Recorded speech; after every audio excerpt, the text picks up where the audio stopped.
Hi, welcome to Venture Bros, the Venture Brothers podcast. With me, your host, as always, Bryan Dressel. Joined with me, as always, is Nick Starfruit Friedemann. I taste delicious. And Graham Zuccini Mason. Hello, I'm a zucchini. I promised fruit nicknames for the entirety of Season 3, and I'm going to hold by that. Zucchini's And a fruit? good luck. Isn't it? Oh, mean, I meant to... Fuck, I meant to say kiwi. Yep. Zucchini. Zucchini. Here I am just, like, in my head, just like, yep, I said kiwi. What are you talking about? I guess zucchini's just more fun to say. It is. It might be a is. fruit. I don't know. It might. Yeah, it might be.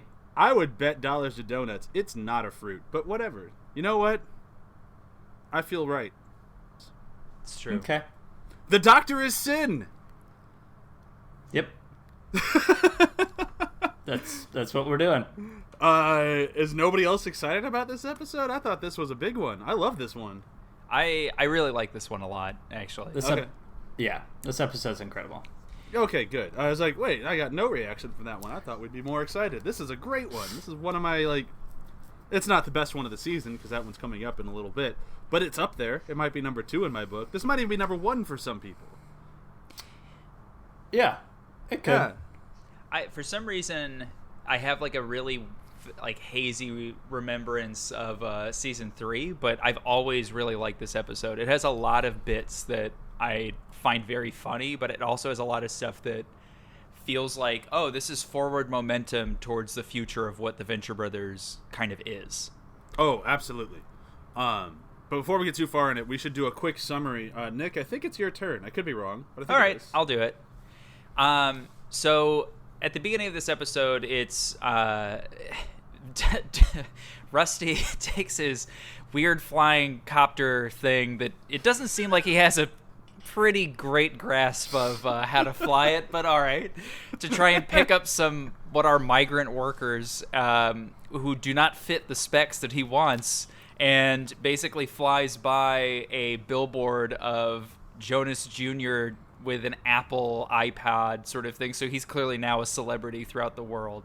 And it basically spirals from there into this relationship between him and Jonas Jr., which is not great, and Rusty is trying to woo more or less the United States Army into buying some of the gadgets and trinkets that he's been working on, all of which are just smoke and mirrors. It's a dog and pony show for sure. And then the general passes on any sort of buying of anything. And then all of a sudden, Henry Killinger shows up and more or less tries to restart the company. And he does a pretty good job. And it more or less he's trying to push Dr. Venture into becoming a villain. And that's pretty much the end of the episode, with Rusty saying that he doesn't really want that and questioning if he's a bad person or not. That's a pretty good overhaul. Yeah! Yeah! The go. first thing I want to mention about this that I find interesting is if you pick up the book, they mention that this was originally going to be part of the premiere of the season, which I think is... I think it's kind of a bold choice. I think there's so much in this episode that trying to combine it with anything would have been a bit of a misstep, but...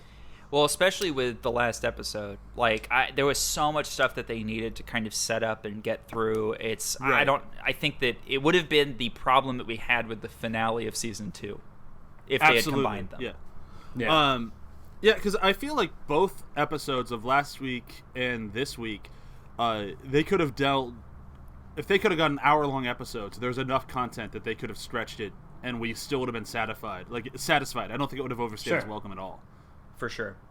And that's honestly, as much as I love this episode, that's kind of my biggest problem with it, is that there's so much in it, is that it just flies. Yeah. Yeah. You can't miss a beat, because you'll miss something. Yeah. For sure. And even just, amazing quotes, too. It's of course, yeah. Tell you how many times I had to, go back and back and back. Wait, what did he just say? Oh, my God, that's hilarious. And it's the whole episode over and over, and it's just they really cash in on Killinger, and I think that's that's why the episode is as great as it is. Because Killinger started as kind of a one-off, kind of funny character, and then we get this episode, and it's like, oh no, Killinger's a major player, and stays a major player throughout a majority of the seasons. For sure. And if you read in the book, they talk about I believe it's Doc Hammer is worried that Killinger is in the man-strong territory of, if we bring him back, like maybe he was just a good one-off thing, maybe not a episode character, and that's obviously not the way that Killinger ends up going. But also the fact that they don't view Killinger as a bad guy. They view Killinger as a almost like a harbinger of balance. I think Killinger is the first real glimpse we get at the idea that there aren't bad guys and good guys, but protagonists and antagonists. Yes, exactly. And that's something they really cash in on throughout the series, much more later on, where it actually becomes like talking points, where if you call somebody from the guild villain, they're like, whoa, antagonist, please. Yeah. And I feel like Killinger was like the pebble kicked down the hill for that way of thinking. Absolutely. Yeah, and like kind of like an outsider too, like another outside view, as opposed to just OSI and the guild. It's you've got these other players who also work within this realm as well. Yeah, and I like that they don't really ever state what Killinger's role in everything is. Like, he's really, like, they keep him just kind of on the outskirts enough where it's like, you can tell he's a major player, you can tell he's involved with the guild, but we don't think he's definitely not one of the councilmen, he's definitely not in charge, but he's just kind of like I don't even know what to call him, like a consultant? Well, yeah, I mean, I think they have it on his business card, and it's something like that. Yeah, like business consultant, and a few other ridiculous things. Exactly. I mean, team building is one of his specialties. Exactly. It really is. It really is. Well, now that we're talking about it, what he reminds me of actually is the G-Man from the Half-Life series. Oh, sure, yeah. Where it's like an outside influence of like what the world's focused on, which in the Venture Brothers case would be, as Graham said, OSI and the Guild, and then later on other sort of groups. But Sphinx, exactly. PP, is that what it is? Which is the one from Canada. That's the Perilous. I don't remember the second one. Yeah. It's not Perilous People, but it's something like that. Yeah. Well, it's like you have different groups like that, and then you have this outside influence that's hinted at, like especially starting pretty much with this episode, I would say, and then perpetuates throughout that you have an even bigger group that kind of is pushing things in different directions. Yeah, and the best thing about it is that we get all of that with very little explanation, but if you pay attention, you get all of it. Exactly. Because they spend so much time in this episode not focusing on any of that and just having the character there, and the rest of it's just a very kind of, I don't want to say like a tough episode, but like tough subject matters, but like adult trying subject matters. Right.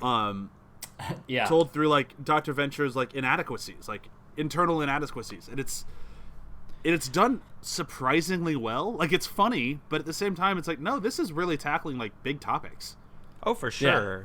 I mean, his relationship with not just his dad, but Jonas Jr. is it's a really interesting concept that I don't think really quite landed with me the first time. But it's like, I mean, and it didn't occur to me until I read the book that they view Rusty as being spoiled, which had never really occurred to me before. Like, obviously he grew up with wealth, but sure, like just viewing him as spoiled makes a lot of sense. It does kind of summarize a lot of his problems, which are kind of self-created, while Jonas Jr. comes out and just like sets the world on fire. And you know, like, it's like, why does he looks at Jonas like, why does he have everything and I don't?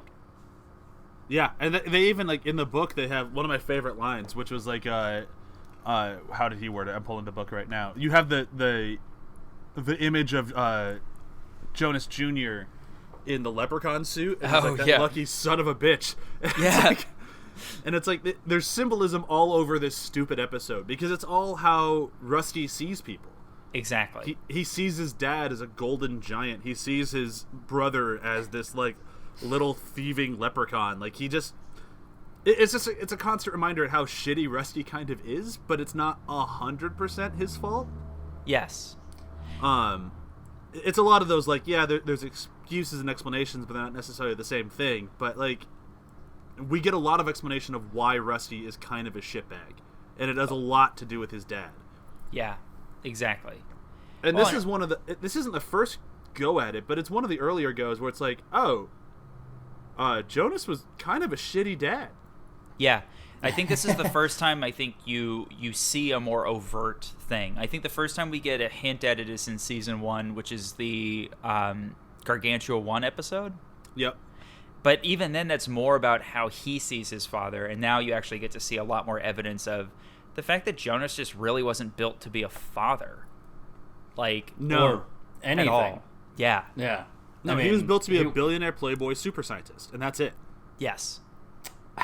He wasn't even built. I mean, he was just kind of there. He was just kind of present while his dad was doing all this amazing stuff. Like, that's what I meant. I said Jonas was built to be that, not Rusty. Oh, right. Okay. Yeah. Yeah. But yeah, in this episode, yeah, you definitely get a lot more of the shitty fatherness of Jonas, to where it's like not just him being, playboy, going around doing all this other stuff, amazing, blah blah, but like, oh, this is him in his home interacting with his son in boxer shorts and just like, oh yeah, sorry about my loud sex. Yeah, and ignore my gargantuan wang hanging out of my shorts. Yeah, you're like, yeah, gross. Like, that's definitely like a dad to son moment, and that's like probably one of his better memories of that, and it's terrible.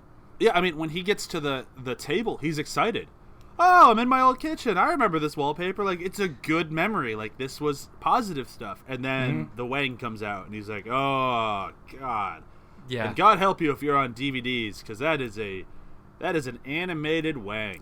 I've been rewatching through Hulu, so I've forgotten, because it's all censored out. Oh, yeah. So it's not censored on the DVDs. And it's just the way they animated it swinging, it makes me laugh every time. It's so funny. It's so fucking funny. They animate the censor bar in the same way, and so it swings. She used to have the little black censor bar just swinging around, which is also pretty hilarious. That's what I love. Like, this show does a great job of being like funny censored and funny uncensored, and it's not like one way is necessarily better. There's a few moments where I think one is the right way to go, but this one was just. God, there's a season 7 orgy where if you watch it censored, it is one of the funniest things in the entire world. And if you watch it uncensored, it's fucking hysterical, just in a totally different way. There's nothing like close-up shots on a guy washing his balls. Can't wait to get to season 7. There's some good shit in there. But back to this one, I kind of want to move back to Killinger and just kind of how he just decimated the compound. It's interesting because we've talked about this before, like we've hinted at it, and then this is the way that I had remembered it, and then rewatching it now, I was like, I mean, he's kind of bad, but maybe I missed something, but I don't think he was that bad. I actually think that he did a pretty good job. That's what I mean. I don't mean. Oh, I see what you mean. I understand now. Yeah, he just changed everything. Yes. Yeah, not necessarily for bad, but nothing stays the same in the compound after this episode. Right. Like, Orpheus doesn't move back in. I don't know what happens with Brok, but Brok and Orpheus stay better friends after this. And these are big changes from the previous seasons. Yeah. Well, and you get to see more of the compound, and honestly, Killinger cleaned a lot of it up. I'm sure that there were just like wings that were empty for probably like 40 years. Oh, yeah. They even make the joke, like, it's on fire. It's like, no, it's working. Yeah. I've never seen it do that. Yeah, Rusty is just the worst super scientist. Oh, he's so bad. We haven't talked about his pitch or his multiple pitches that were all horrible. Like, just so bad.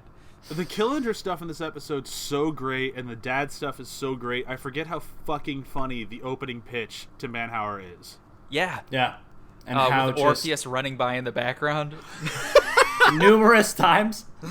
Oh my God. He doesn't run by until the general turns around. Yeah. Like, he has all the time in the world to sprint by with the general's back is turned, but as soon as he turns around, Orpheus just goes streaming by the window. God. They have a script written and everything. It's so depressing. Oh my God.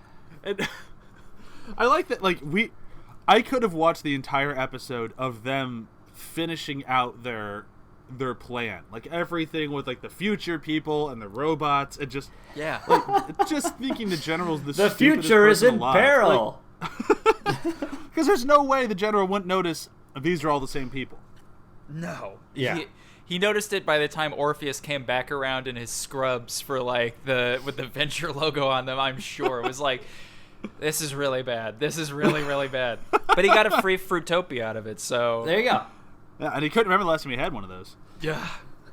Every time that part in the episode comes in, it cracks me up because I am like, even when I watched this like the first time when it like aired originally, I was like, yeah, what did happen to Fruitopia? And now that like there's more time has passed, I'm like, like really, what did happen to it? That's one of those jokes that just gets better with age. Like 10 years ago, it was funny. Now it's hysterical. Yeah. Exactly. You can totally just see that there's a Fruitopia vending machine just way back in one of those unused wings. And you're like, yeah, I bet nobody's using that. No. Another one sure. of those things that's just left to waste. For sure. It's got to be the oldest Fruitopia.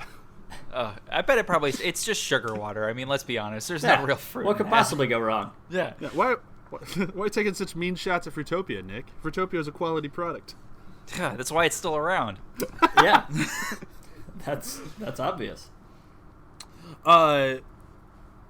It's tough not to just constantly just quote Killinger when talking about this episode, but the stuff that I think the main reason I like the episode as much as I do, and the main thing I always come back to, is I feel like Venture Brothers does a lot with montage and time jumps in episodes where like they try to cover a big swatch of time in a little amount. And I think they do that because they stick to their formula so much, which works. This has to be one of my favorite ones when Orpheus is trying to convince Brok how evil Killinger has to be, and he's like, nah, he's pretty great. He's like, he's making me pay rent, but I'm getting more money back from the IRS. He's helping the boys learn. He's like, he's wonderful. Yeah.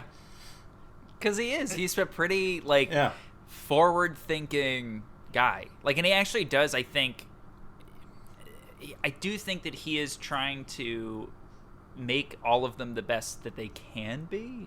A sip for Orpheus. I think that he just has Killinger, I think, hates people who dabble in magic. I think it's the theory of mine that makes sense to me. Yeah, and people who challenge him directly. Oh, that's true. true. That was the thing. I would say challenge him directly over. I'm not. The only thing I push back against. I don't think Killinger hates anybody. Yeah, you're probably right. I don't think he's a guy who hates. I think he's a guy who would like pity you. I think he pities Orpheus. Like, yeah, it's like you think you have magic. That's cute. You don't. Your powers do not welcome you, silly Billy. But like that line right there, that doesn't scream hate to me. That just That's screams true. like he's like swatting a gnat. Like, just get out of here. Yeah. Oh, so much blood comes out of his nose. And then he's unconscious for like how long? For like a day. Yeah, at least.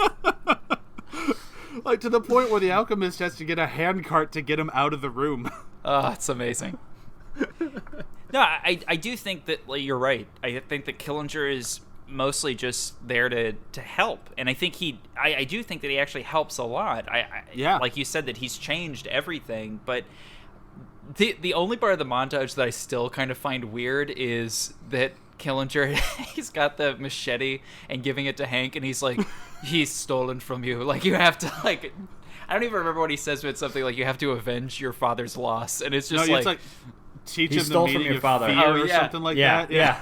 Oh my god. But I mean, his name is Killinger. I don't. I mean, that's the thing. Is like, but he studied child psychology, so yeah, he knows what he's doing.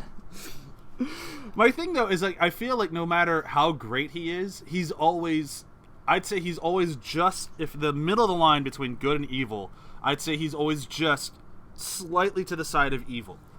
Yeah. Yeah. Like let's not say evil. Let's say dark. I'm sorry. What?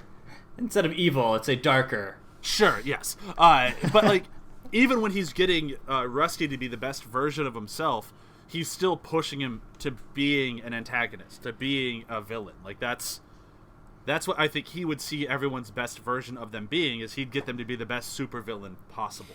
I'm not sure if Killinger would be like, I'm going to help you be a hero. I actually... Not to Go leave ahead, too... Graham. Well, okay. Yeah. All right. Sure. I'll leave it at that. I actually... I think Graham and I agree on this, just based off of his reaction just now. But I think that it's the opposite. I think he views Rusty's best person as a villain. I think he views the Monarch's best person as... an antagonist. I think he views the Monarch's best person as a protagonist. Because he spends so much time trying to get him and Dr. Girlfriend back together, but none of it is based around being a villain. It's being a better person. While with Rusty, his background is... And Rusty is a being of hate, as much as we've debated... Yeah. Right. I think that's why, is that Rusty is... He's got a pretty shitty childhood, and he has a lot of unresolved feelings about that, and he hates most things. Yeah. He tolerates his kids. I don't think that's a far stretch to say. He doesn't love his kids. We have proof of that. Yes, exactly. He does not love his kids. Well, yes. He loves, he loves them enough to create clones of them, so that's something like love. Yeah. So I think that, like, it's a weird thing. I think Killinger kind of looks at the background, but he has a pretty black and white view of what that is and thinks like, well, this is where you should be. And sometimes, we can agree or disagree, but I think that he views Rusty as a villain, but I think he views other people that might be villains as heroes.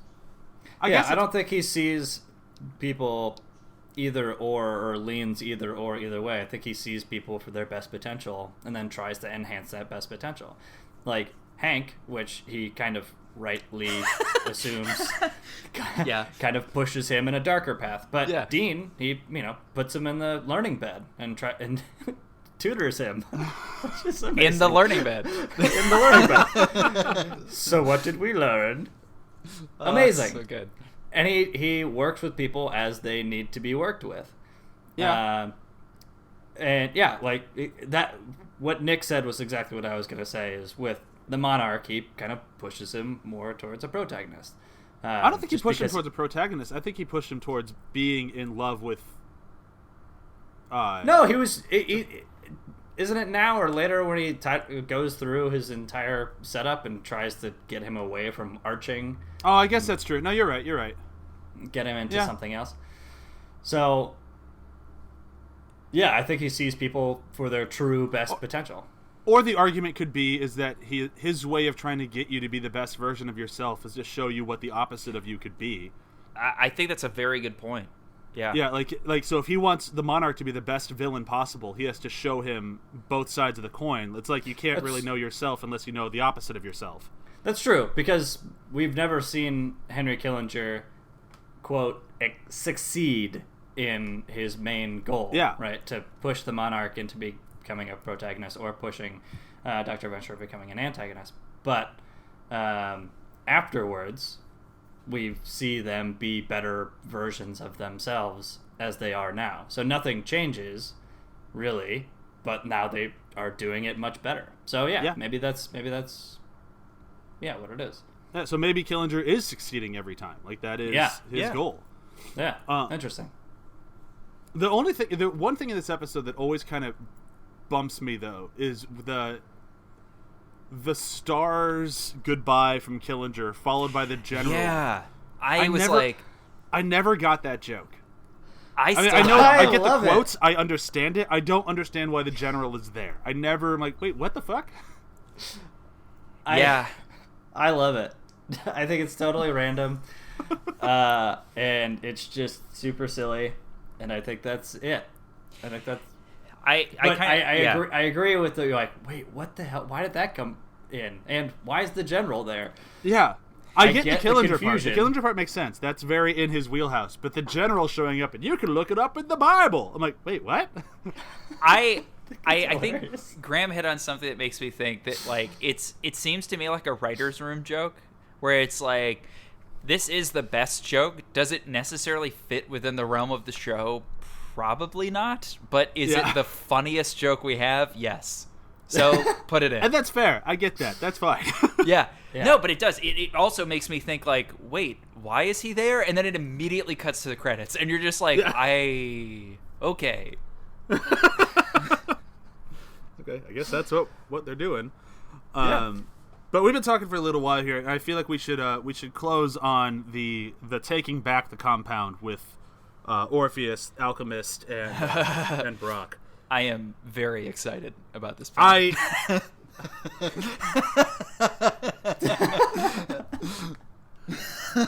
love the Alchemist. He's the best. And they're so smart with how much they use him. Like, yes. Like, they use him the perfect amount. Like, he could easily overstay his welcome. Like, easily. Yes. Yeah. And I could use maybe... Yeah. I could use maybe a dash or, like, a hint of more of him. But I think exactly what you're saying is they use just enough to leave you wanting more. Exactly. Which is nice. Whereas if they gave you that little bit more, you might not want it. But right. They leave you wanting... And it's those moments with like the fucking Dust Till Dawn gun that's gargantuan out of his junk. Just like, and it was funny when Hank wore it. It was a lot funnier when the Alchemist wore it. For sure. I also love that the Alchemist had Triana dye his hair purple. Like, just all of them together. Just honestly, like, it made me think that I was like, a lot of this show, like, I think Orpheus is actually like a pretty okay dad, especially in comparison to everybody else. But it's like, I think the Alchemist is actually would be a great dad. Oh, absolutely. He's definitely a great uncle. He's a perfect uncle. 100%. But he's really good at pushing everyone in the right direction. Kind of like, in a weird way, kind of like Killinger. But like, his influence on Hank is awesome. Yes. Yeah. Oh my god, yeah. Yeah, like I really, they just did such a good job with that character. But then, especially in the end of this episode, when Orpheus convinces Brok to take back the compound, very easily, basically just yells at him for a minute, and Brok just goes, "Oh," and then they're taking back the compound. Yeah. But I love that the only things that work in the compound are the stuff that Killinger has installed. Yep. Yeah. Like even Brok gets annoyed. He's like, "Does nothing work in this place?" And he's kicking down a steel door. It's amazing. Because they don't belong, Brian. Yeah. The first time you guys saw this episode, do you remember? Did you think he was about to start fighting all the Venchmen, or did you expect that ending? Oh, I think every time I watch it, I'm like, yeah, here comes a fight. No. Have you ever watched it with subtitles on? No. If you do, you get some of the lines that the Venchmen say as they're leaving, and they're all just the most polite people. It's really funny. They think, "Oh, excuse me. Oh, this was a great opportunity. Thank you for the chance." It's just like... That's amazing. I was trying to listen for a couple of them this time, but I didn't catch them. Yeah. I since we have Corrid now, we have to watch things kind of at a lower volume with subtitles, so I've been catching a lot of lines I never caught before. And now I have a new pet peeve that when they get subtitles wrong, I'm like, "Well, fuck you," and I get really annoyed. But luckily, Venture Brothers hasn't had that problem yet. Other shows have. Looking at You, How I Met Your Mother, or whoever did closed caption for How I Met Your Mother. That's not the show's fault. Isn't it? I mean, fuck you, How I Met Your Mother. You're not getting a podcast. What's weird is they have a script with the words on it. Oh my You'd God. think they'd be able to figure that out. But hey, what do I know? You're hitting on exactly my biggest pet peeve with video games, which is you genuinely have the script. It's in the game already. So just make the subtitles right. It kills me. It's literally changing a file format. That might be as 100%. difficult as it is. 100%. That is usually so everything taxing. But usually now you can change things to basic text and literally fucking copy paste it. Like, dear Lord, figure this out. Yes. Now that we're bitching about closed captions, I think we've circled the drain, and I'd say it's time to move on to the funniest, gut-busting, most hilarious moments of the episode. You got it. What made you laugh the hardest, Graham? What got you? Well, I'm going to go with that moment that you both mentioned that you're like, what the fuck? Why is that even in there? Because every time it gets me.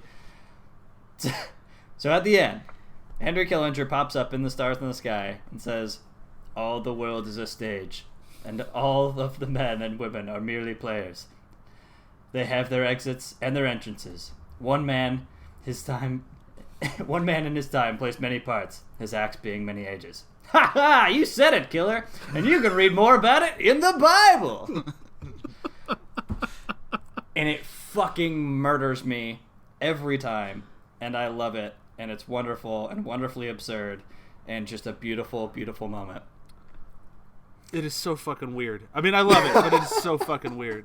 Mine is way less weird, and mine, it makes me laugh so hard, and I don't know, I feel bad laughing, and that makes me laugh harder, because I laugh at Rusty. It's not laughing with Rusty or anything, it's just, I'm laughing at my pity of this fucking guy.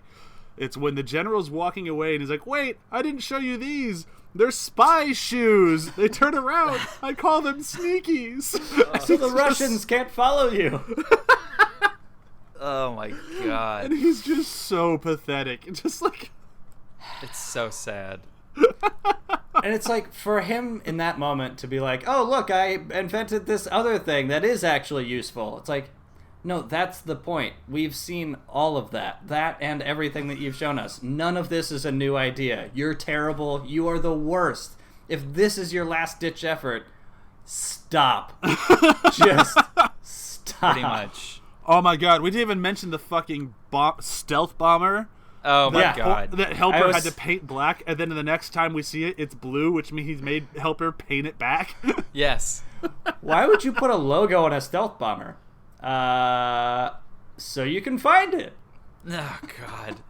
We also didn't talk about one of my favorite weird pop culture references, which is him turning the Union heads into colorful powder, which is a reference to the Batman Adam West movie. Which every time I see that, I'm like, why do I know that? I think I've only watched that Batman movie once. Oh, that's a good movie. Yeah. I never caught that. It's weird. It's really weird. Wow. Oy. Nice catch. All right. Nice catch. Nick, what's your moment? Mine is, I just am obsessed with Killinger's vocabulary, which I think culminates in the mummies that are coming towards Rusty, where he's like, you have to overcome fear, self-loathing, stinking thinking, and dilly-dallying. And they all have it on their fucking foreheads, and it's like the best. Every single time, I'm like, actually, these are his problems, and this is great. Yeah. I love that it's like that's such a well-crafted joke because it starts normal. Yes. Yeah. Fear, self-loathing, stinking thinking, and dilly-dallying. Which are all real problems. Yeah. Real things, you know? Exactly. Like, that's the thing I love about anything Killinger, is like, the way he teaches, these are actual, you know, thoughtful teaching, you know, life lesson things. You're like, wow, I would kill to have a teacher like him. Yeah. He's a good teacher. All right, I think it's time to move into plugs and say goodbye to this episode. Agreed? Do we have to? Yeah. Yeah. Okay, so plugs. After the Hype. It's a podcast. I've been doing it for a long time now. We talk about movies after the hype. You can check us out, athpod.com. We have our Christmas episode coming up, which will be a whole bunch of movies that I'm guessing you haven't seen, talking to everyone listening. We're doing Lifetime and Hallmark Christmas movies in a roulette battle. So my wife is picking 6 movies, and we all get randomly assigned, and we have to decide which one's the best. Youch. Special bonus, I'm in one of them.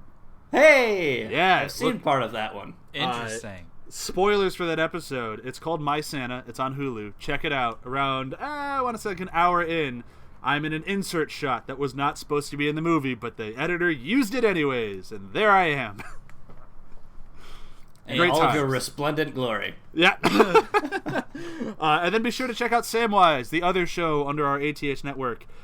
Sam has been crushing it, and I cannot stress enough. It is a great show, and You need to listen to it to be able to believe it. It's impressive. You need to check it out. That's it for me, though. Nick, anything to plug? Just a little thing that starts with an S and ends with an R. I am talking about Assassin's Creed Odyssey. It's mainly a joke just to torment Brian. That annoyed the shit out of me. I know. Wow. That's awesome. Graham, you plugging anything? No. Just watch most of Christmas Chronicles with Kurt Russell, speaking of Christmas movies. So if you need to rinse your mind of some stuff, and it's a pretty good movie. Give it a break. It is a Christmas movie, right? And this Kurt is the Russell worst is great endorsement for a movie I've ever heard.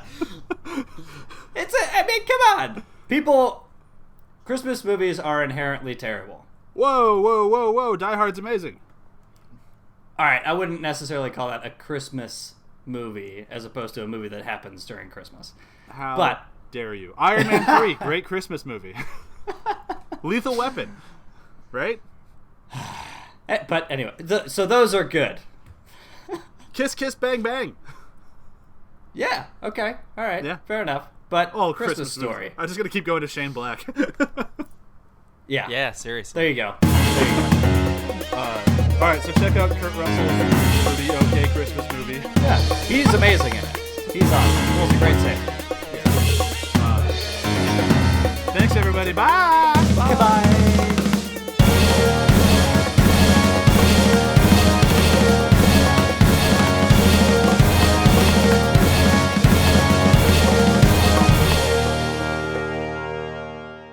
You cannot hope to reverse your regrettable financial straits without increasing production and workflow. To do this, you will need a highly skilled full-time staff. And here they are. How did they... Well, team building is a specialty of mine. I can't... They don't look Mexican. How am I supposed to pay all these people? You won't. The state will. These men are part of a work furlough program. I call them the Wench Man.